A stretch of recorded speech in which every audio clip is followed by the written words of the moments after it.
Semua kejuaraan dunia ada di sini. Vision Plus, House of Sports.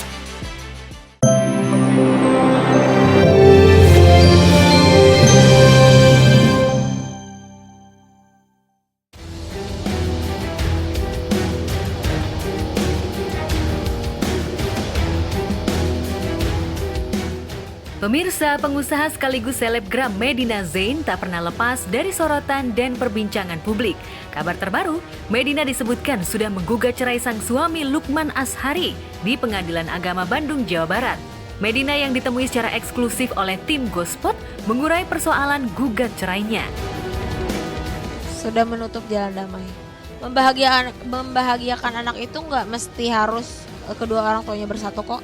Banyak kok artis-artis lain atau orang-orang lain yang bercerai tapi masih bisa baik-baik, masih bisa mempertemukan anaknya. Yang jelas aku masih welcome aja kalau dia mau ketemu anakku, ya udah silakan. Cuman harus ada susternya, harus ada orang yang ngejagain gitu. Aku juga nggak mau terjadi hal yang tidak diinginkan gitu. Aku udah nggak ada komunikasi sama dia, udah aku blok. Kakak-kakaknya juga nggak komunikasiin aku, udah aku blok semua. Komunikasi sempat baik-baik, tapi lama-lama ya aku juga nggak mau kalau diteror ya. Jadi ya udah aku nggak tanggepin. Ya lebaran terberat di hidup aku, cuman aku kan punya 200 karyawan. Aku punya anak-anak yang harus aku asuh. Aku punya anak angkat, aku punya tanggung jawab banyak. Jadi aku harus kuat ngadepin semua ini. Nggak apa-apa sih, yang namanya hidup di dunia kan cuma sekali ya. Namanya kita dunia berputar, nggak akan mungkin orang di atas terus di bawah terus. Aku juga pernah di bawah, aku pernah di atas, sekarang lagi turun tangga sedikit, ya udah namanya juga perjalanan hidup, ya nikmatin aja lah. Ya udahlah, kita juga kenal baik-baik, menjalani rumah tangga udah 5 tahun. Mudah-mudahan aja kamu sadar, mudah-mudahan aja nanti next kamu ke depan dapat jodoh yang lebih baik dari aku, bisa membimbing kamu juga, bisa merubah sifat kamu juga. Terus juga jangan lupa sama Syafi, harus dinafkahin ya, karena nafkah itu wajib dari suami, dari mantan suami juga wajib. Jadi jangan pernah meremehkan anak.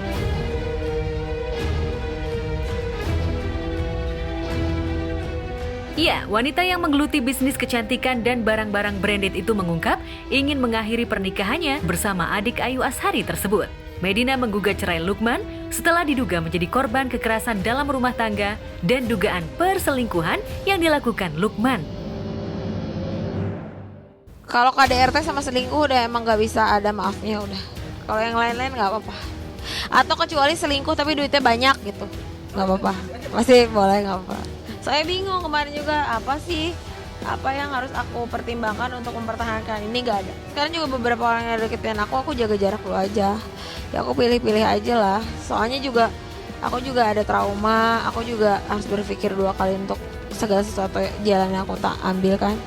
Jadi ya bismillah aja, semoga Allah memberikan jodoh yang lebih baik dari dia.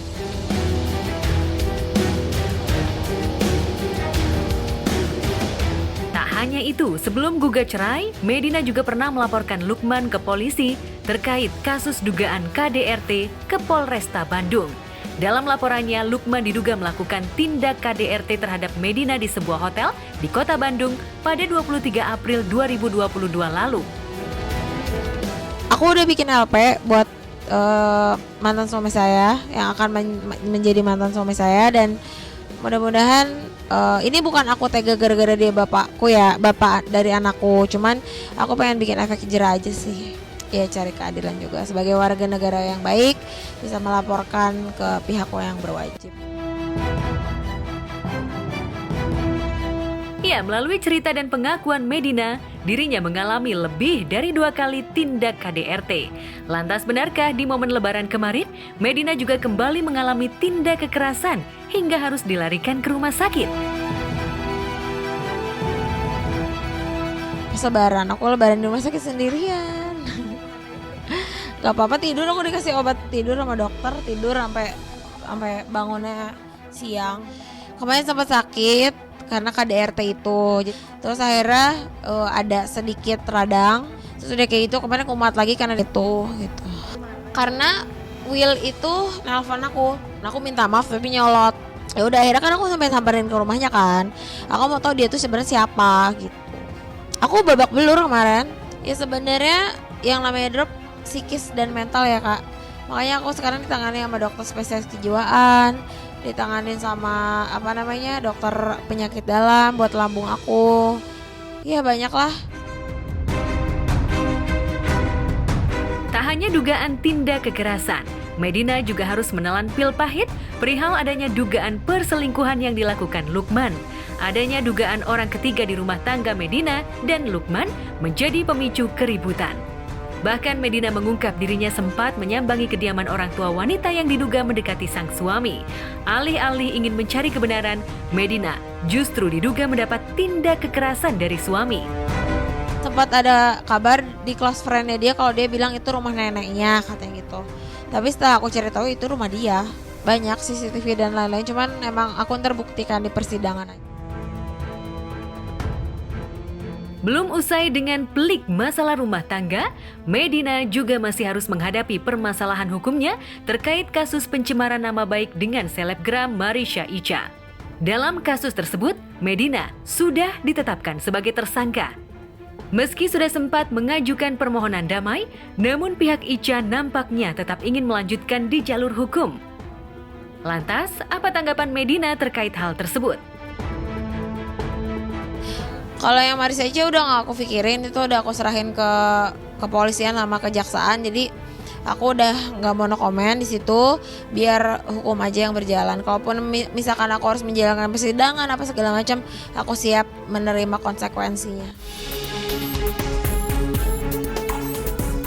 Masalah demi masalah kerap muncul pada Medina. Yang terbaru, Medina dituding melakukan penipuan terhadap selebgram Denis Karyesta dan presenter Uya Kuya. Denis dan Uya mengaku mengalami kerugian hingga puluhan juta rupiah. Dugaan penipuan tersebut mencuat setelah Denis dan Medina terlibat jual beli mobil. Awalnya Denis diketahui ingin mengganti mobilnya dengan mobil milik teman Medina. Namun, jual beli tersebut batal lantaran mobil milik Denis masih leasing. Akhirnya, Denis meminta uang DP 50 juta rupiah miliknya kembali. Namun, kemarahan Denis meledak saat Medina mengirimkan bukti transfer palsu dan mengaku sudah mengembalikan uang miliknya. Awalnya dia mau beli mobil Favela gue. Sebenarnya lebih tepatnya temen gue. Gue bilang ya udah kalau misalkan lo udah suka sama mobilnya, lo DP 50 juta. Iya dong, kalau misalkan jual beli kan harus ada DP dulu. Ntar kalau misalkan emang gak jadi, ada cancel fee, itu semua ditandatangani di atas materai. Udah beberapa waktu kemudian mobilnya datang. Jadi 2 mobil yang mau dia lihat, yang tahun 2018 sama 2020. Yang 2018 ini udah datang, dia bilang gak suka. Oke, cancel kan. Terus yang 2020 belum datang nih. Alasannya si showroomnya karena ini kan showroomnya punya temen gue.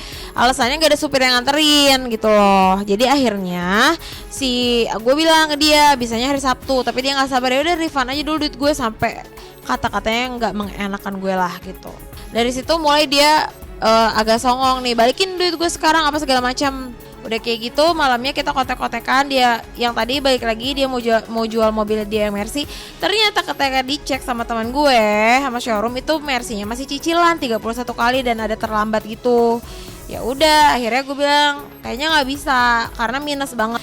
Itu sisa mobilnya nggak bakal jadi uang buat DP free-nya gitu loh. Jadi lu percuma. Ya udah kalau misalkan mau cancel ntar gue balikin. Harusnya kan kalau misalkan cancel fee pasti ada potongan dong harusnya. Ya kan namanya juga udah jual beli, hukum jual beli gitu loh. Modusnya ini menurut aku sama modus yang dilakukan dengan dia di modus-modus yang lampau kan. Dulu kan tas, habis itu coba belian kayaknya nggak laku, habis itu nggak laku. Akhirnya sekarang ganti jadi jual beli mobil. Modusnya sama dengan cerita-cerita sebelumnya. Yang versi aku, jadi dia tuh telepon aku nawarin jual beli mobil. Terus aku bilang nggak mau Cong, karena gue lagi mau beli rumah.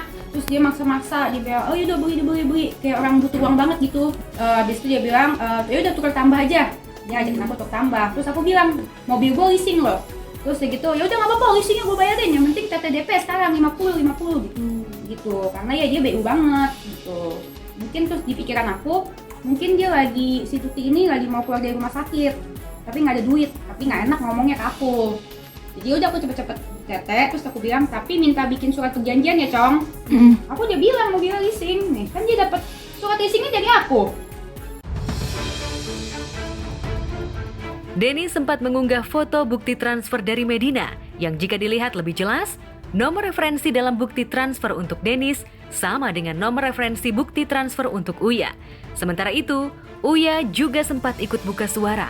Uya sempat mengunggah sebuah artikel yang berisikan tentang ciri-ciri penipu yang diduga untuk menyindir Medina. Bahkan Uya juga sempat menandai akun Medina Zain dan mengatakan banyak yang telah mengirimkan DM ke Uya dan mengalami masalah yang sama. Nah ini yang bukti transfer palsu. Ya lu orang kasihan sama lu, kan kasihan sama lu.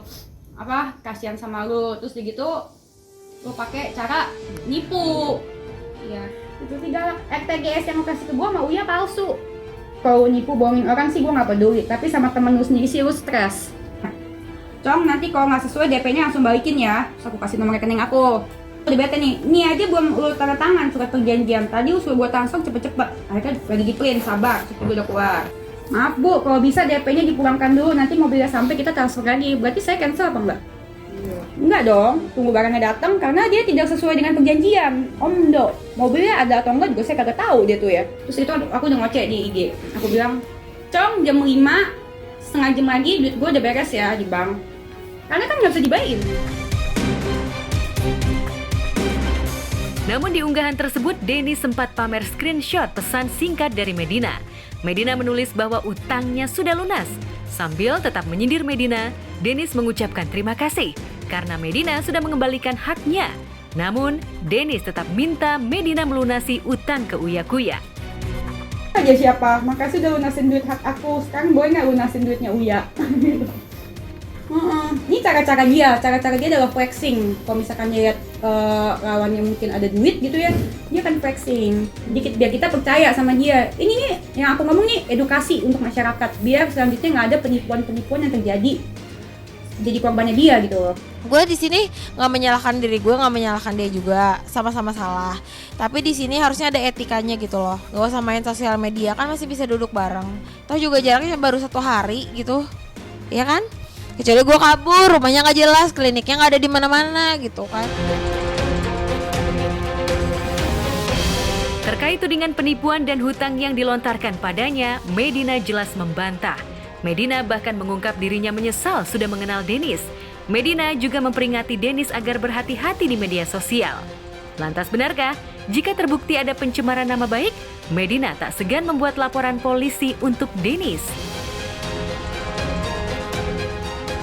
Gue sebenarnya males urusan sama dia ya. Kalaupun harus memutarkan waktu, mending gue nggak usah kenal dan gak usah datang ke podcast dia. Wasting time banget buat gue karena gue pengusaha yang masih banyak urusan gitu loh yang harus diurusin. Gue tuh sekarang nggak suka semua yang gue curhatin diposting sama dia. Jadi di sini pelajaran buat gue buat hati-hati milih orang yang baru kenal. Setiap manusia itu punya aib. Setiap manusia itu punya salah. Setiap manusia itu punya problem masing-masing. Jadi sebelum koar-koar, sebelum cari masalah sama orang, lebih baik tabayun dulu, ketemu, cari solusi, selesai. Daripada gara-gara duit 50 juta DP mobil bisa jadi rame. Kalau misalkan emang belum mampu buat beli mobil, lebih baik pakai aja dulu mobil yang cicilannya sekarang dan jangan lupa bayar cicilannya. Ini orang kayak gini bahaya ya di berkeliaran secara bebas. Karena saya bingung juga ya, kasus semua orang kan sama di mata hukum ya. Kasusnya pun sudah banyak, bukan 1-2 orang aja.